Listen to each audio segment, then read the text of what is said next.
Do you want a drink? Lee shouted from the kitchen as I shut the front door.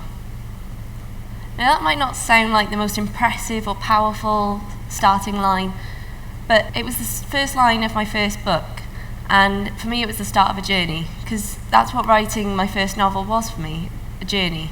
Just for some background information, when I was 15, I started writing a book called The Kissing Booth, and I posted it online and it got 19 million hits.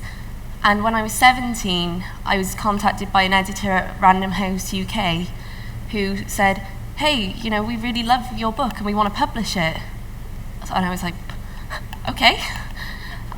So like a week later, I went down to the Random House offices, got a 3-book publishing deal with them, and it's been absolutely incredible. And sort of aside from that, I'm currently doing a physics degree at university, which completely diverting away from the creative writing. But I'm not here to talk about my physics, and I'm not here to talk about my books necessarily. I'm here to talk about how I got started on this journey.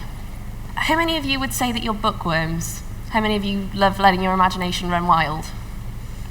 Yeah, awesome. I see quite a lot of hands raised. Well, I would definitely put my hand up to both of those. I really got started writing back in primary school, so when I was like, 6, 7, and you're learning to make stories, and you guys all remember in English lessons when your teachers would say to you, we're going to write a story on this topic. I loved doing that, and I loved going home and making those stories even longer.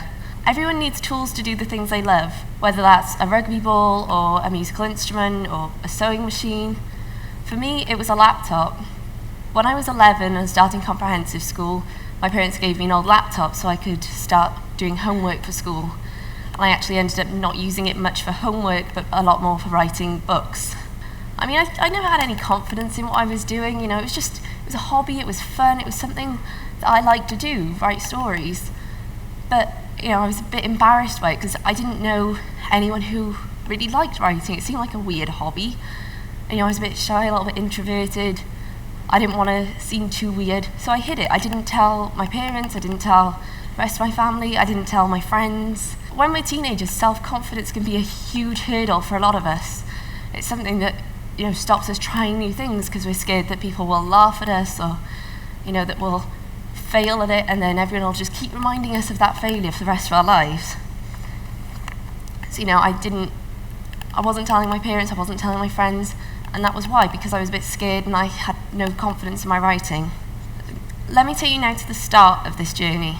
I'm 15, bored out of my mind, I'm procrastinating homework because it's GCSE revision season starting, and I'm looking for something to read. And this is also around the sort of time that Twilight was in all the bestseller spots in supermarkets and bookshops, and it seemed like everything at that time was just vampires and werewolves and other paranormal creatures in young adult romances. And you know what? I was really, really fed up of reading about that. I was just tired of it. I just wanted to read a regular high school romance with none of the supernatural creatures, but my bookshelf was fresh out of those. I mean, how many of you guys have thought about, this is the kind of book I want to read, I'm going to go look and try and find this kind of book, 'cause that's what I'm in the mood to read right now, but nothing catches your eye? Or you start reading a book and you realise, oh, this isn't what I was expecting, this isn't what I was hoping to read about, and you start imagining how it could have gone differently and how you think that book should have gone. Well, that was kind of how I felt. And when I couldn't find the book I wanted to read, I just decided to write it instead. Seriously, it was as simple as that. I'd been thinking about the kind of book I wanted to read. I opened up a new Word document because I had all the ideas of these characters building in my head and ideas for this story, and I just started writing. It was also around this time that a friend had introduced me to something called Wattpad, which is an online story sharing platform. I remember going to the bus stop one morning to go to school with her, and she just starts gushing about this book she's reading, and I'm like, oh my god, that sounds so great. What's it called? I'm going to go home later, I'm going to order it online and buy it and read it. And she says, actually, it's not a published book exactly, it's someone is writing it and posting it online chapter by chapter for people to read for free. I was like, oh, that's even better, I can read it for free. So I go home later that day after school, I look at Wattpad, I look at this story, and I start looking at all the other stories on this website, and I realise there are thousands of other, mostly teenagers it seemed, who enjoyed writing. It was something I liked to do, but something I felt alone in. But all of a sudden, when I found Wattpad, I realised I wasn't alone in this anymore. I had people to share it with. So when I started writing The Kissing Booth, I made the absolutely terrifying and somewhat courageous decision to share my work. I hadn't done it before because I was scared that, people I know will read it, they might be polite about it to my face and say, oh yeah, that's really good, and then they might go and laugh about it behind my back. Like I said, self-confidence was a big issue. But I could be totally anonymous posting online. Nobody knew me. People who read my book, they only did it because it appealed to them and they wanted to. So when I start getting all these readers, it was quite slow building at first, but I start getting people reading my book. And then they take the time to leave a nice comment and say, even just, I can't wait for the next chapter to be uploaded. I felt validated.